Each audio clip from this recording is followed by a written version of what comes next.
Halo, salam sejahtera untuk kita semua. Selamat datang di mata kuliah LO 007, Pergudangan dan Persediaan, dengan saya Fandi Bestario Harlam. Kali ini kita akan membahas topik mengenai peran pergudangan.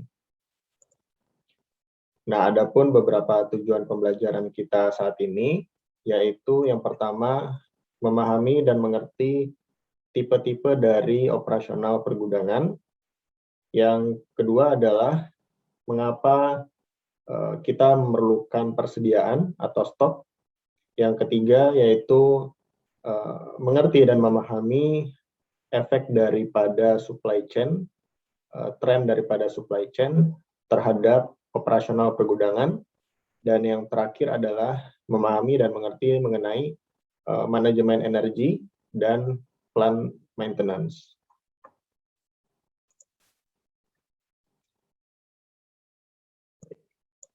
Nah, gudang terus-menerus seringkali disebut sebagai pusat pengeluaran biaya dan jarang memberikan nilai bagi perusahaan.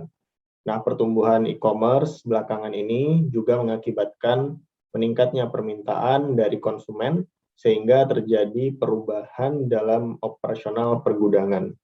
Sedangkan di lain sisi, pengelola gudang selalu dituntut untuk meningkatkan produktivitas dan akurasi, mengurangi biaya dan persediaan sambil meningkatkan pelayanan pelanggan.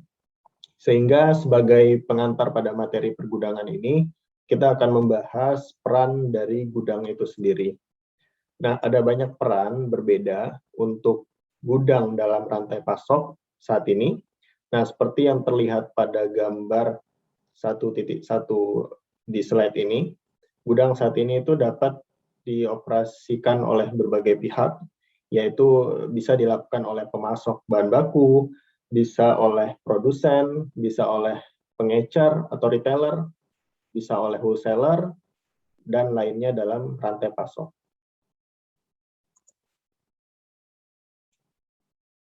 Nah, beberapa peran gudang itu kita bagi menjadi beberapa tipe, yaitu adalah yang pertama, gudang untuk penyimpanan bahan baku.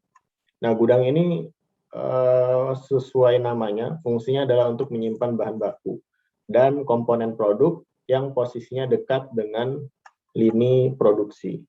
Yang kedua ada intermediate postponement atau penundaan, kustomisasi atau fasilitas perakitan atau sub-assembly. Nah, gudang ini digunakan untuk menyimpan produk-produk yang berbeda di setiap tahapan produksi. Jadi gudang ini menyimpan part-part atau komponen material untuk jenis-jenis kustomisasi produk tertentu. Yang ketiga ada penyimpanan barang jadi atau finished good storage. Nah, gudang ini menyimpan produk yang siap dijual, yaitu sebagai produsen, bisa sebagai grocer ataupun pengecer. Nah, mereka menyediakan persediaan pengaman atau safety stock bagi perusahaan. Jadi perusahaan dengan sengaja membangun persediaan untuk mengatasi jika terjadi peningkatan permintaan ataupun seasonality product demand.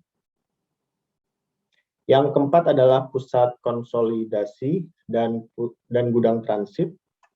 Nah, pusat konsolidasi ini menerima produk dari berbagai sumber, kemudian mengkonsolidasikannya untuk pengiriman selanjutnya ke pelanggan atau ke sebuah lini produksi.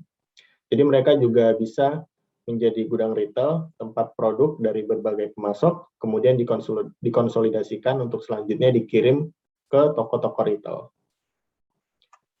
Yang kelima adalah pusat transshipment atau break bulk. Jadi pusat transshipment ini menerima produk dalam jumlah ukuran bulk atau jumlah besar dari pemasok, kemudian di gudang ini dipecah-pecah menjadi jumlah yang lebih kecil yang dapat dikelola untuk seterusnya dikirim ke berbagai lokasi atau konsumen.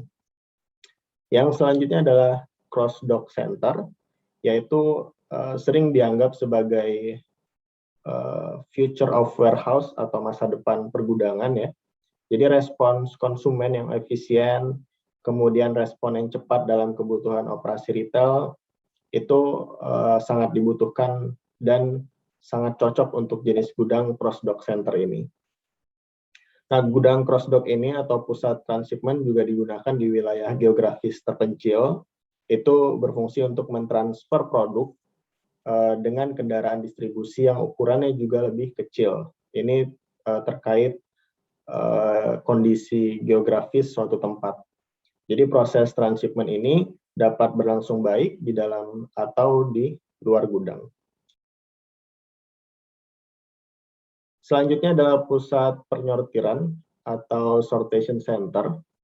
Nah, pada pusat penyortiran barang dari semua bagian negara, nanti akan dikumpulkan, kemudian dikirim ke hub atau pusat penyortiran, diurutkan berdasarkan kode pos, kemudian dikonsolidasikan, dan dikirim langsung ke masing-masing area distribusi untuk kemudian didistribusikan selanjutnya. Yang selanjutnya adalah fulfillment center atau pusat pemenuhan, yaitu jika kita lihat pertumbuhan retail itu juga meningkatkan tingkat pemenuhan pelanggan. Nah, gudang ini dirancang dan dilengkapi untuk mengelola volume permintaan yang sangat besar. Yang selanjutnya adalah pusat logistik terbalik atau reverse logistic center, yaitu proses logistik terbalik, yaitu termasuk pengembalian barang yang dapat digunakan atau barang yang tidak dapat digunakan kembali, seperti misalnya limbah ataupun sisa produk. Nah, selanjutnya, mengapa kita perlu menyimpan stok atau persediaan? Nah, pada dasarnya, permintaan konsumen terhadap produk itu terkadang tidak dapat diprediksi. Dan oleh karena itu, kita perlu menyimpan stok di berbagai sisi dalam rantai pasok. Seperti pada gambar di 2 slide sebelumnya, penyimpanan stok itu bisa di titik produsen, bisa di titik retailer, bisa di titik wholesaler, ataupun di titik manapun lainnya. Nah, ada pun beberapa alasan utama mengapa perusahaan perlu menyimpan persediaan atau stok, yaitu adalah yang pertama, pola permintaan yang tidak pasti atau tidak menentu. Jadi ada beberapa produk yang memang terkadang tidak dapat diprediksi jumlah permintaannya. Contohnya misalnya adalah produk-produk fast moving consumer goods atau FMCG, seperti pasta gigi, kemudian rokok, beras. Nah, itu adalah contoh produk-produk yang tidak dapat diprediksi permintaannya di masyarakat. Sehingga perlu adanya persediaan atau stok sehingga setiap permintaan konsumen dapat difasilitasi atau dilayani.